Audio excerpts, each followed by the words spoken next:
Mumbai CST ഏരിയയിൽ നല്ല food അന്വേഷിച്ച് ഇറങ്ങിയതാണ്. അങ്ങനെ ഒരു കിഡിലൻ കേരള ചിക്കൻ ബിരിയാണി കിട്ടി. വൈകുന്നേരം ഒരു ബ്ലാക്ക് ഫോറസ്റ്റ് പേസ്ട്രിയും കഴിച്ച് ഇറങ്ങിയതാണ്.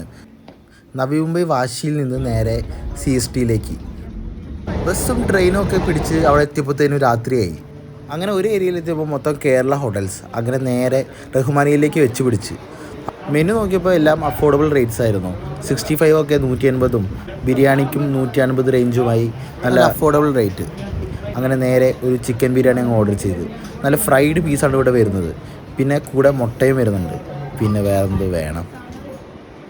അത്യാവശ്യം നല്ല മസാലയും അത്യാവശ്യം റൈസും നല്ല ക്വാണ്ടിറ്റി ഉള്ള ഒരു 150 രൂപയ്ക്ക് വർത്തായിട്ടുള്ള ഒരു നല്ലൊരു ബിരിയാണി തന്നെയായിരുന്നു. കൂടെ വരുന്നത് സാലഡായിരുന്നു. ഉള്ളി സാലഡും വരുന്നുണ്ടായിരുന്നു, തൈര് സാലഡും വരുന്നുണ്ടായിരുന്നു.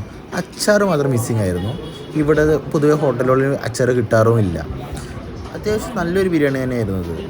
ഒപ്പം വന്നിട്ടുള്ള പീസാണെങ്കിലും ശരി, ആ മസാല ആണെങ്കിലും ശരി, ഒരു നല്ലൊരു കേരള ടേസ്റ്റ് വരുന്ന ഒരു നല്ലൊരു ബിരിയാണി തന്നെയായിരുന്നു. ഒരു കഴിച്ചപ്പോൾ തന്നെ ഒരു സാറ്റിസ്ഫാക്ഷൻ കിട്ടി മൊത്തത്തിൽ. അത് കഴിഞ്ഞ് നമ്മൾ നേരെ ഒരു 65ഉം ഒരു പൊറോട്ടയും അങ്ങ് ഓർഡർ ചെയ്തു. ഞെട്ടിച്ചുകൊണ്ട് ഫ്രീ ഗ്രേവിയും. ഇവിടെ ഉള്ളവർക്കറിയാം ഫ്രീ ഗ്രേവി അത്ര കോമൺ അല്ല. എന്തായാലും നല്ല ഗ്രേവിയും കൂട്ടി പൊറോട്ടയും അങ്ങ് പിടിച്ചു. ഗ്രേവി അത്ര കാര്യമില്ലെങ്കിലും 65 നല്ല അടിപൊളിയായിട്ടുണ്ട്. 65ഉം പൊറോട്ടയും. പൊറോട്ട അത്രയ്ക്ക് അങ്ങ് അടിച്ചിട്ടില്ലെങ്കിലും സാധനം കൊള്ളാം. ഒരു കേരള ടേസ്റ്റ് ഉണ്ട്. മൊത്തത്തിൽ നോക്കുകയാണെങ്കിൽ എല്ലാം നല്ല അടിപൊളിയായിട്ടുണ്ട്. ബിരിയാണി ആണെങ്കിലും കൊള്ളാം, പൊറോട്ട ആണെങ്കിലും കൊള്ളാം, 65 ആണെങ്കിലും കൊള്ളാം. ആ ഗ്രേവി മാത്രം അത്രയ്ക്ക് അങ്ങ് പോരെങ്കിലും ഫ്രീ ഗ്രേവിയല്ല, അത്യാവശ്യം കൊള്ളാം അതാണെങ്കിലും.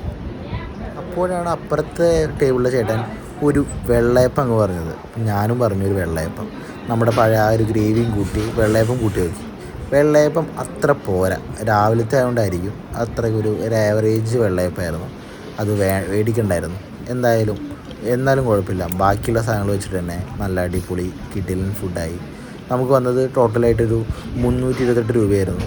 നല്ല ഡീസൻ്റ് ആയിട്ടുള്ള ഇവിടുത്തെ വെച്ച് നോക്കുമ്പോൾ നല്ലൊരു പ്രൈസ് തന്നെയായിരുന്നു. അങ്ങനെ മറൈൻ ഡ്രൈവിലേക്കും പോയി ഒന്ന് കറങ്ങി അടിച്ച് നേരെ വീട്ടിലേക്ക്.